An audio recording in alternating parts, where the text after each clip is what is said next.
Puji Tuhan, selamat pagi. Bersyukur kepada Tuhan kalau pagi hari ini Tuhan masih memberikan kita kekuatan dan kesehatan. Mari pagi hari ini kembali kita akan membuka hati kita buat kebenaran firman Tuhan. Sebelumnya kita akan berdoa bersama-sama. Mari kita berdoa.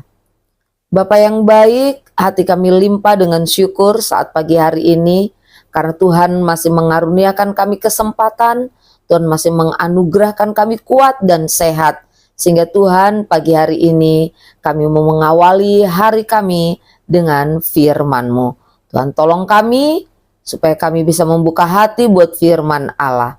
Ampuni setiap salah dan dosa kami ya Tuhan. Dalam nama Yesus kami berdoa. Haleluya. Amin. Pagi hari ini satu renungan firman Tuhan saya beri judul Belajar dari Menara Babel.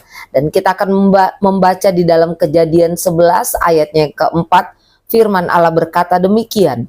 Juga kata mereka, marilah kita dirikan bagi kita sebuah kota dengan sebuah menara yang puncaknya sampai ke langit. Dan marilah kita mencari nama supaya kita jangan terserak ke seluruh bumi. Amin. Alkitab tidak banyak mencatat tentang Menara Babel, tentang kisah Menara Babel. Namun dari kisah yang pendek ini terdapat peringatan keras bagi orang-orang percaya.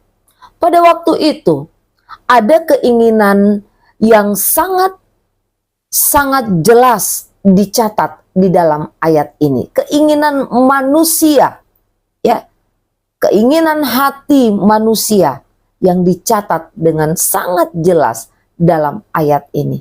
Dikatakan tadi, marilah kita dirikan bagi kita sebuah kota dengan sebuah menara yang puncaknya sampai ke langit. Dan marilah kita mencari nama supaya kita jangan terserak ke seluruh bumi. Apa yang akan kita pelajari dari ayat ini? Yang pertama, merasa mampu sendiri.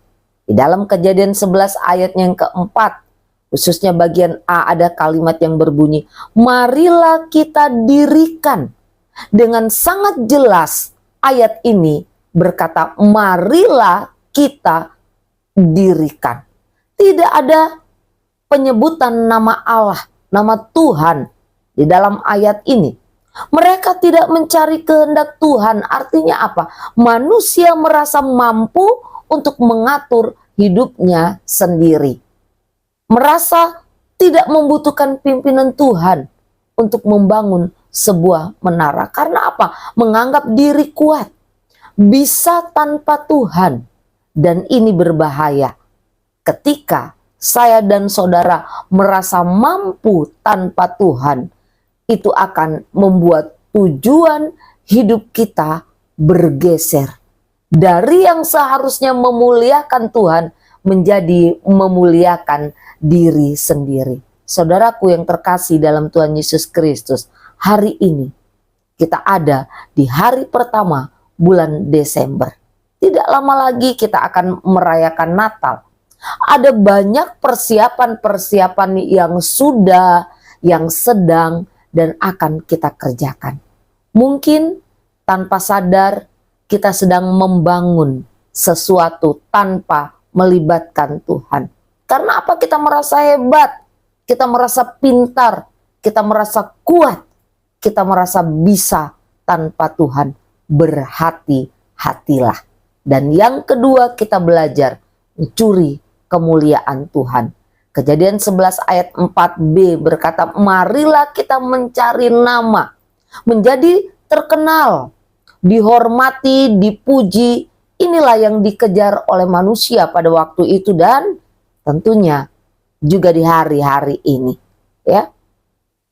Mereka membangun sebuah menara itu tidak salah. Tetapi kesombongan di balik membangun menara itulah yang Tuhan tidak inginkan. Hari-hari ini pun ada banyak orang yang sedang membangun menara. Mungkin salah satunya adalah kita. Kita sedang membangun menara jabatan, menara popularitas, menara harta, menara pelayanan dan lain sebagainya. Itu tidak salah. Tapi ingat, Jangan curi hormat dan kemuliaan Tuhan. Ingat baik, Tuhan harus tetap nomor satu, dan sadari bahwa kita tidak ada apa-apanya. Jangan melakukan sesuatu, membangun sesuatu untuk mencari nama bagi diri kita sendiri, sehingga hormat, pujian, kemuliaan yang seharusnya untuk Tuhan itu kita rebut. Amin. Kita tundukkan kepala dan kita berdoa. Bapa yang baik, kami bersyukur buat kebenaran firman-Mu yang kembali mengingatkan kami supaya kami, Tuhan, belajar mengandalkan Engkau. Jangan sampai kami merasa hebat, merasa pintar, merasa segalanya sehingga kami merasa tidak membutuhkan Engkau di dalam hidup ini.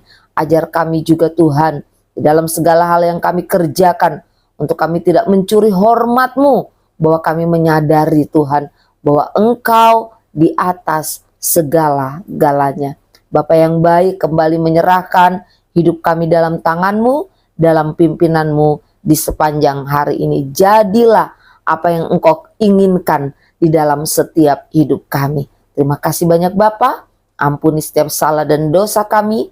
Dalam nama Yesus kami berdoa, haleluya, amin. Puji Tuhan, selamat pagi dan Tuhan memberkati kita semua.